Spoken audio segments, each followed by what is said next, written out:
Welcome, everybody, to Cinema Royale. I am Travis Hobson of PunchDrunkCritics.com. And on this week's show, we are talking Uncharted. This is a movie that literally, I believe it's one of the first things that we ever covered on our site, like more than a decade ago. That's how long this movie has been in the works. I mean, it's been around so long. Mark Wahlberg was originally supposed to be the star, and now he's like the side guy. That's how long this movie's been in the works. Long time. And we're also going to talk Dog, which is Channing Tatum, and it's his directorial debut, co-directing debut. So we'll get to talk about that. So no, it wasn't Gambit. Sadly, he didn't get to make that one, but he did get to do Dog, and we'll talk about that. And joining me to talk about it is Joey Magidson from Awards Radar. What's up, dude? Hey, yeah, I remember when it was going to be a David O. Russell directed Uncharted. David O. Russell. That script of his hung around for like 8 or 9 years too. Yeah, he wrote the script, was like, sure, I'll direct it, but you're going to pay me to make this movie first, right? Yeah. And then eventually they got the hint of like, oh, you're never going to actually direct this, right? Yeah. Slowly but surely it turned into the thing we have now. Thing that we have now. So we'll talk about Dog shortly, but I really want to start. Well, no, not Dog. We're going to talk about Uncharted. Yeah, we are going to talk about Uncharted first. So let's talk about Uncharted. Why not? Based on the Naughty Dog video game, which to my friends who never played it, I kind of just likened the Tomb Raider with a dude. I mean, that's basically what it is. Yeah, it's Indiana Jones. It's all that. Yeah. A little bit of guns, a little bit of exploring. Yeah. They get better as they go along. Right. You got Tom Holland, who plays Nathan Drake, a descendant of Sir Francis Drake. Mark Wahlberg plays Sully. And they're off in search of Ferdinand Magellan's lost gold. Sully's sort of a shady character, and Drake is someone who does not fully understand, I think, how good he is at this treasure hunting game. And of course, there's a lot of double crosses in this. You got Antonio Banderas as a rich guy who wants to find the gold first. Tati Gabrielle as another heavy going up against them. I really liked her in this. So for a movie that we waited for a very long time, Joey, this is a really average movie.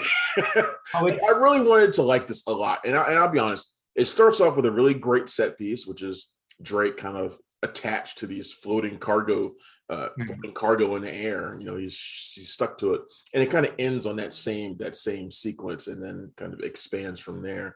Where you got like pirate ships and all sorts of stuff and helicopters. A couple of really nice action sequences done by director Ruben Fleischer. Talk about somebody you just kind of settled for in director, considering all the names that have been attached to this in the past. But we'll talk about that later. But everything in the middle, I thought was like really bland National Treasure meets Da Vinci Code stuff, and I really was hoping to get a little bit more puzzle fun out of this than we got. So what did you think of Uncharted? I'm pretty much there with you. The stuff that the opening sequence is solid and is kind of Uncharted-ish, and then the pirate ship at the end is very Uncharted. Yeah. The rest is like I like the banter.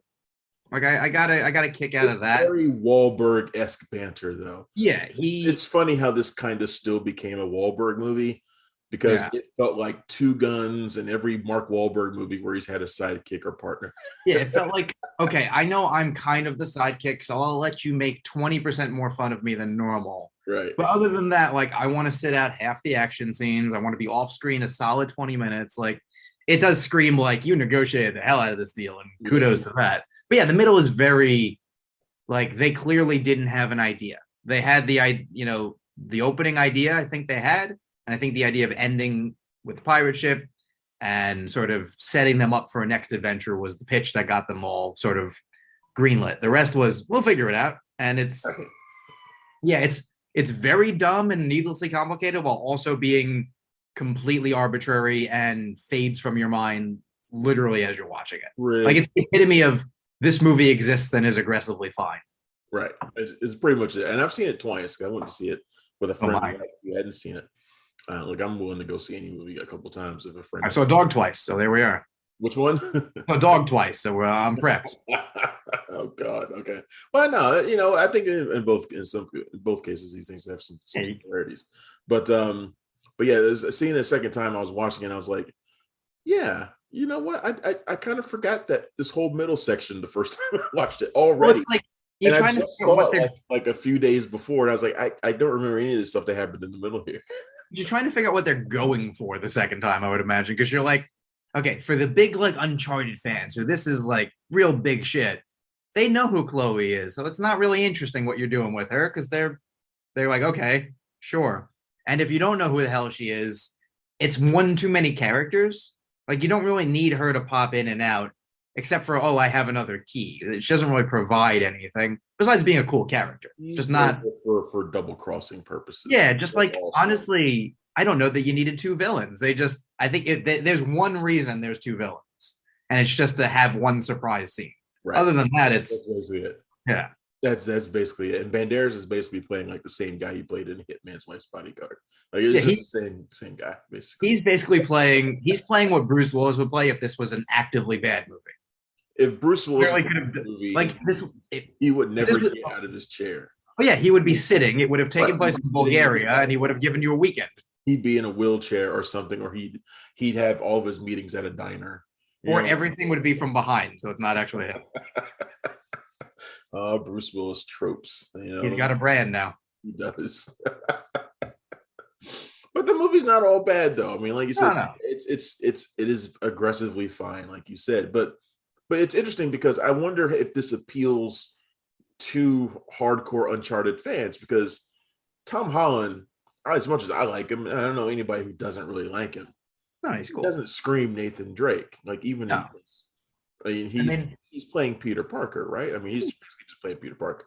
Sort of. And like he's not even playing young Nathan Drake, because if you play the game, there are young Nathan segments, and they're kind of like this movie's flashback of like formative things, or like, sometimes it's dumb. It's like, this is the first time you jumped and got caught. Like, the thing you do 93 times after that. Yep. I mean, this is clearly just easiest way to make a franchise is to have someone grow into it. So we couldn't figure out a way to make Uncharted with Marky Mark, and then Chris Pratt probably was too expensive, and they just went down the list. I was like, what if we just get Tom Holland in 10 years, but have him now? And the price was right. Yeah. And I forget, how did this do at the box office last week? It did well. It made 50, I think, or something like that. It did. Like, I mean, normal times, I think they'd be like, this is fine. Yeah. Right now, I think they'd still be like, yeah, no, this is great. Because also it's the tail end of Spider-Man. Spider-Man's still, I think, top 5 at the box office. So, people want their Tom Holland fix, and people do like Mark Wahlberg. And also, like, I think people are getting hyped up for Batman. Yeah. So it's like, I want a big popcorny movie in the dregs of February. Well, it says a lot for Holland because, he could have done another, what was that one he did with Daisy Ridley? Cherry? No, Chaos. Chaos Walking. No, that's terrible. Yeah, another one of those that just kind of died. He could have done another one of those, but his successes are huge, right?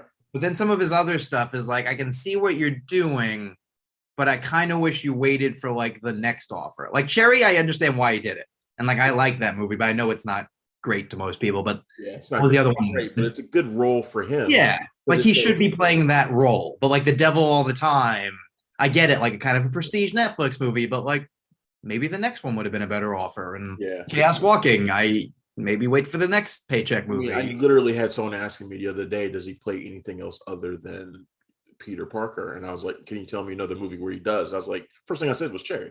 Like, he doesn't play the same character in Cherry. He's like, was it any good? I was like, not really, but I mean, no, if you like Peter Parker, I don't know that that's the movie you're going to watch him in. But he's pretty good in it, Yeah. And he's pretty good in The Devil All the Time too, for another movie that's a little bit messy. I didn't like all that much. I really wanted to, but I think he finds good characters. I think he doesn't necessarily find like the best movies to be in. Yeah, but this bodes well for him that people want to see him. I think this is like one of those times where like everybody wants to see him and they want to see Zendaya. Like they want to see them both. Like if she put out a movie right now, it'd probably be a hit. Yeah, she has a mini movie every Sunday, so she's doing great with that. But no, I think this bodes well for the sequel, honestly, because I think they'll put a little more effort into it, and like you'll see a reason to invest. Yeah, I don't think Ruben Fleischer will direct the sequel. No. There'll be a higher budget, and I think they'll get a little wilder with what they're up to. Because like now okay, we're here for him to do his thing. Like yeah, this is like it's not gonna be like the Venom kind of situation where they're like, let's just lean into the one thing people liked about the last movie, but they could pitch like a real visual director on Uncharted 2, Electric Boogaloo, whatever they call it. This would be a good time to go back and get Travis Knight again. Like I would love for them to like go back and bring him back in. Like please come. He would be good. Or if you want to go real like kinetic, you could try to get Gareth Evans, the guy from The Raid, who like look. I want Gareth Evans to direct everything. He's so like I don't want to do these movies though. he still broke my heart with The Raid 3, and I'll say it till I die. Until I get the one that's like taking place in. Is there another one taking place in Philadelphia or something coming out? Was that something? And I don't. Like I said, I just need that movie, and I'll never get it. Yeah. So Uncharted is fine. I think people. Yeah. The person I saw it with liked it enough. I think she probably would tell you that she's not gonna. If I asked her about it right now, she probably wouldn't remember much about it either. My girlfriend was like, the Price is Right, because she came to my press screening. Yeah, there you go. The 2 hours of my life that vanished were, I guess, well spent. Sure. Yeah, you're fine. All right, so let's talk about the other movie the movie that you saw twice. Yeah. Which I need an explanation for why you saw it twice, and that's Dog, starring Channing Tatum as a soldier, PTSD, brain injuries, who is recruited to escort a combat dog to the funeral of his former master, I guess, his soldier, his partner. And this one was really odd, and I'm going to say that overall I enjoyed Dog. But this thing takes some really strange diversions. Like, okay, so I get it that it's going to be, part man and canine comedy. Like, you expect like the car to get destroyed or chewed up. You expect all sorts, the dog running off and stuff like that. But the thing is, when it leans into like the stuff that you expect, like the formula road trip stuff, man and dog, something weird always happens in it that they were like intentionally trying to subvert it. So like the dog runs away at one point. So what happens? Well, they run into a weed smoking couple, and Channing Tatum's character nearly kills them with an axe.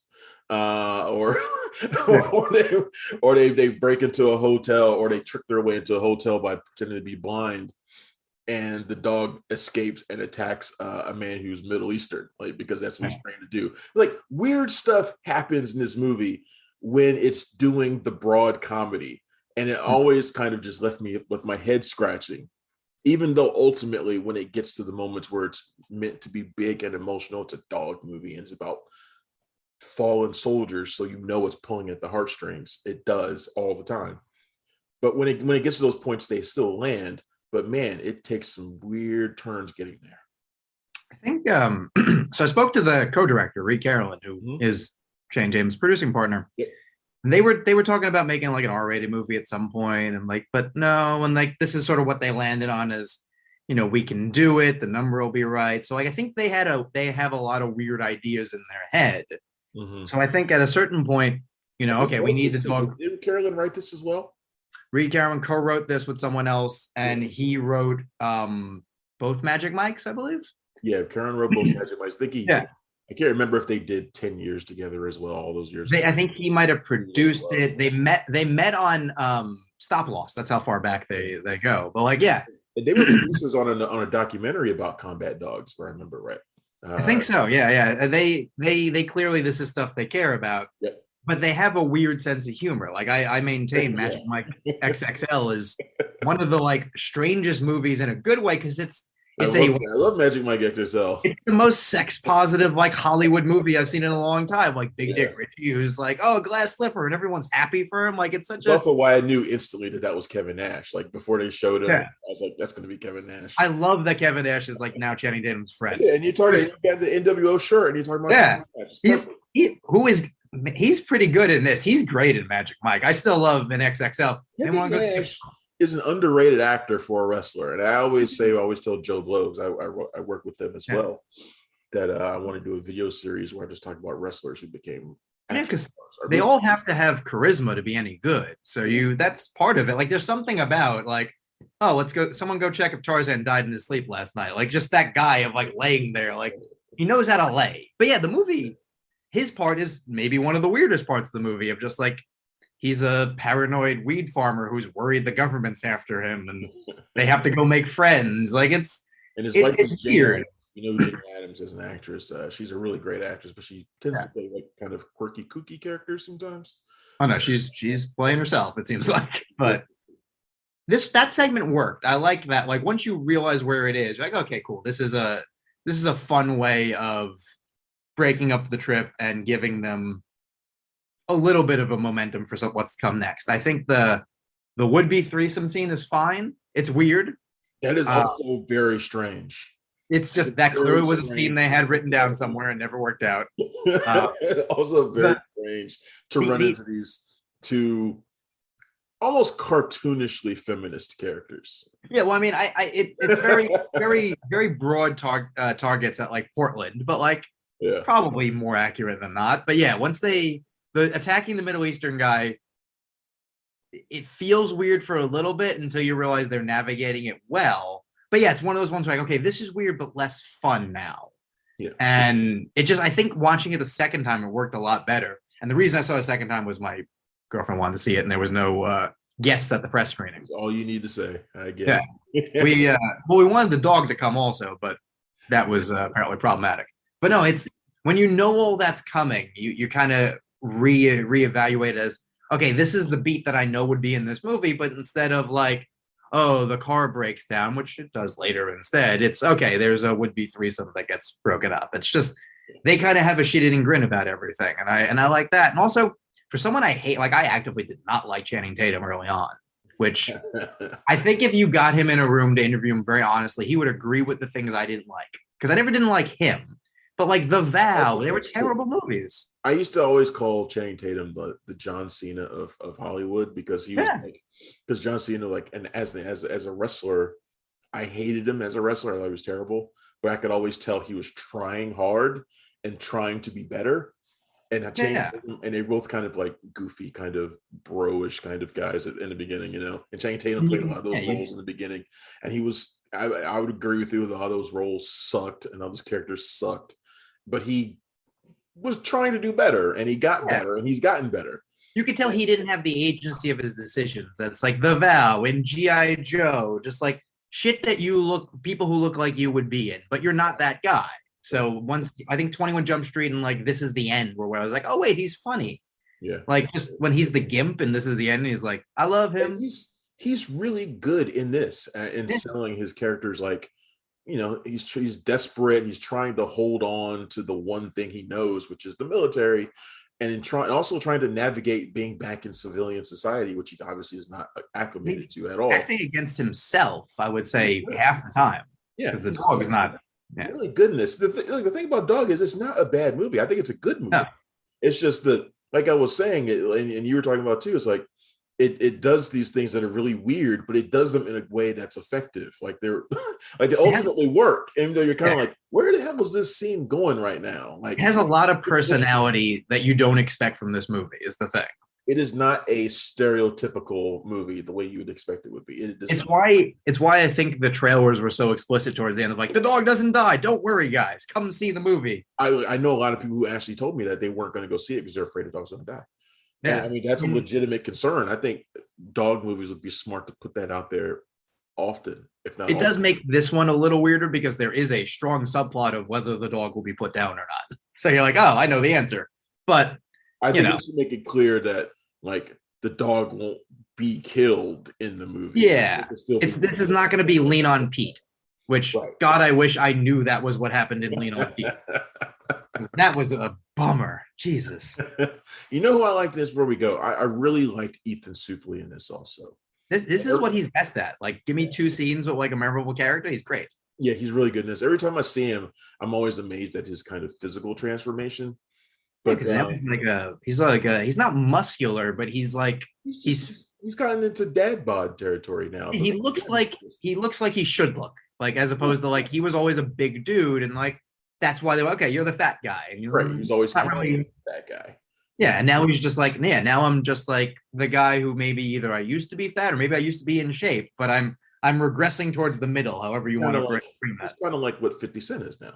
50 Yeah, Cent. which is another. You look at him, you're like, sir, Yeah, like, like exercising. All right. Used to be chiseled from granite, and now he's kind of No one, got the same size.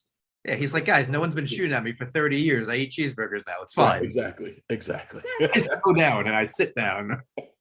So ultimately, I think two movies that we could both recommend, even Totally, for different reasons and for think, different audiences. yeah, and I think Dog is ultimately like the more memorable of the two, even though Totally. yeah, I'm surprised by how much I enjoyed it, even though it, like I said, it is very strange at times. Uncharted could use more of the dog weirdness. You know what? It actually could. Maybe they'll put that in the sequel. I'm hoping that. There we go. I know we should write and direct the sequel now. I figured it out. Channing Tatum and him and Reed Carroll, and there we go. You know what? That's the kind of movie they would probably upgrade to. Yeah, like I don't know if that's their budget level yet, but in terms of like, do the same thing. Like have your main story be, oh, we got to find Francis Scott Key's key, because it's always something like that. They might totally Colin Trevorrow it, man. They might just like go from Safety Not Guaranteed to Jurassic World. I mean, listen, that guy. Things have happened, man. It worked. I mean, I think that he worked out all right, but yeah, there's something about the like. I know you made a $5 million movie. How would you feel about a $500 million movie? I'll have help, right? I'll have help. Crazy. All right, so while I got you on here, man, let's talk about the Oscars real quick. The Oscars have introduced a new kind of a mainstream award, for popular films. I guess they want to get some of that Spider-Man No Way Home love or whatever. Yeah. Or I don't know, but I can't remember what the hell they call this thing again. We just talked about it already. I kept it up because there's no way it's memorable. It's the Oscars fan favorite with the Oscars fan favorite award. We're letting people vote and choose like I guess more mainstream films. Yeah, I mean, as someone who covers awards, as part of your site, and it's kind of your specialty. What are you thinking about this? Oh, it's stupid. Don't worry, it's dumb. Because it's like. When they wanted to do the popular movie award, like I think that's also dumb, but that was a weird like we're gonna fuck ourselves over. This one is way more okay. You guys didn't want that. What if we just did it as like you guys did a fan vote and we'll just recognize a fan vote because somehow that's better, I guess. I mean, like the original award was the Academy voting on popular movie, like which is wouldn't the movie that wins Best Picture be the most popular among you guys? This is the Twitter thing. And like, I don't think they're getting an Oscar and stuff like that. So all the worst parts are removed. But they really screwed the pooch in saying like it's a Twitter fan vote. It should have been like, oh, you guys get a third of the vote and the Academy will vote and then there'll be a committee or something. Yeah. It's like you said, they wanted to give this to Spider-Man and like would have accepted a different Marvel movie or like something, big and fun. And put Spider-Man in the Best Picture race. They could have. I mean, I don't have as big an issue either way. Like I would have, if it was a binary like Spider-Man or Drive My Car, like, yeah, I prefer Spider-Man, but Drive My Car is probably better for the world overall to be in there. Like Spider-Man's not hurting. But yeah, this This seemed like an easy slam dunk. Just give it a sort of do it for their own like credibility with the casual view, which is immediately gone because the Twitter Camila Cabello fans have spammed Cinderella into the lead. And I think the other thing was there was a Johnny Depp movie that even I haven't seen. I saw 300. Was it Minamata? Yeah, like I didn't see it, but like that one was leading early on. Yeah, of just like they want to spam the vote. I mean, of course, the Johnny Depp fans are legion on Twitter. I'm sure all wonderful Minamata review. I mean, the retweets were through the goddamn roof. There were certain people who like have a Twitter following, and like that's great. Like, Bella Thorne, people seem to love. It doesn't translate at the box office, but like, I'll make sure I cover everything she does because I know the fans are out there. I learned years ago, and like it worked out this year. Like Kristen Stewart, like her fans. Oh yeah, the case are lovely. They're not mean, so like I'm happy to make an effort. It's the people who like, the Gaga fans this year who were just monsters to you. Like like you don't understand how this works, so I don't understand how you're mean to me. That happened years ago with Timothy Chalamet, or Call Me by Your Name, where if you weren't predicting him to win, you were homophobic, and I was like, there's so many problems with that sentence. that I want to explain to you, but it's not a level playing field. It's not like if I'm complaining about what the Mets are doing this week, but I'm complaining to like Vince McMahon. He's like, this is not my field. Like, I empathize with your problem, but I have two grown men punching each other. That's my problem. Like, it's just not the same conversation. There's no way you can impact the results with what you're doing. Yeah. So tell me, how long do you think this is going to last? Do you think this is going to be something they do for if it's Cinderella, forever, right? Like, I mean, like this, no. They're not gonna do it every year, right? They're gonna figure something out. I mean, honestly, the answer is gonna be as the Academy gets younger and a little cooler. Like, it's gonna solve itself. Like, the Marvel has been up for Best Picture, DC has been up for Best Picture. Like, Dune is still a big, like, nerdy kind of property. Like, it's not like they get ignored. Right. It's just I understand why enough voters, and I know voters who voted for Spider-Man. Like, it wasn't like it was 90th. It was in the top 20, I would say. Yep. But, like, being successful isn't necessarily the arbiter of what's best. I mean, listen, if Uncharted made $100 million this weekend, I don't think it should be up for Best Picture. Right. But they want to find a way to get people who don't care to watch. And I don't know that that's ever going to happen. Like, I think they should really just lean harder into the people who care, really care, and they always care. Like, cater to them and make it a longer, more movie-centric show for the art stuff, and like get people to watch the movies they haven't seen. Because I think Drive My Car had a nice weekend this weekend. Yeah. And like the last couple weekends. That's only because of Best Picture. Yeah. Nobody knew about the movie. That's the reason why they have like 10 nominees for Best Pictures, because you get 5 extra movies that people might not have heard of. Well, the idea is with 10, you have to nominate 10. The old way, you were picking 5, and they figured out whether it was 6, 7, 8, 9. Here, if you didn't like 10 movies, you still got to find another one. So it's forcing the voter to stretch and go like, oh, okay, I'll vote for Toy Story or Up. Like, that was what the first time we saw it. Even though more so than not, it was like, okay, we got extra slots. A Serious Man, Winter's Bone. Like, they just go for another prestige film. Drive My Car. So I would like Nightmare Alley didn't do well, but that's a mainstream movie for all intents and purposes. Like, that's the instinct is right. It's just you can't control what people like. Right. So it's hard to know that every year you're going to have a $1 billion movie in the lineup. They're not. We love these $1 billion movies, but like, not every Marvel movie should be up for Best Picture, and I think they're almost all great, but there is a difference. Right. All right, we're gonna have to have you back on. That's why we have the Super Awards. That's exactly what I was about to bring up. We need to have you back on soon so we can break down the Super Awards. Those nominations came out today. Joey and I worked side by side on those. Sort of. I didn't do a whole lot, if I'm honest. No, we actually we got the jobs. What we do is we watch other people do the work. Watch other people do the work, and I helped out with the tiebreaker once, I think. And periodically with the eye in the spot. I threw out suggestions. This is what I tried to make sure I did. I threw out suggestions, but I was less pushy than usual because I was like, I wonder if I'm pushy, it's going to seem like, yeah, we want this, so make this happen. Right. And ultimately, I don't care that much. Like, I care beyond the like, here's a couple that spoke to me. But if we're getting into like, for best villain, is it Rotma or not? Like, I'm good with whatever we do there. Like, have at it, guys. I'm into it as far as I want it to be a success, and I want people to. Yeah, I like that we're slowly moving in the right direction. Like, it's not going to be. There's work to be done, and we want to succeed more than almost anyone. But like, no award show is like up to par year 1, year 2, year 3. Like, it's a long-term goal. But I think this is year 2, and we're still working on it. And then I think we had a really great group of nominees that came out today. So you can check those out at punchdrunkcritics.com, or you can check them out. I'm sure you got them over there at Awards Radar. Got them there. Yeah. They're all over Twitter as well. People tweeting about it, which I like. # Super Awards. So yeah, some good stuff. Got some good reactions too. Totally. Yeah, I'm really happy about that. We'll talk about those some more though, because those are fun awards. But Joey, this has been fantastic. We got to talk about Uncharted and Dog. Tell everybody where they can find you on socials and anything you got coming up, man. Yeah, you can find me at Joey Magidson, Facebook, Twitter, Instagram, Letterboxd, OnlyFans, wherever. One of those might be a lie. Awards Radar is on several of those, and Yeah, like you're not a Letterboxd. no, OnlyFans where the money is. No, and then just the award season. I'll be out in LA for Critics' Choice, but all the stuff. I mean, my Cyrano stuff that I recorded like 6 months ago with the cast and crew is going up this week, so like that's fun. I look younger because I am.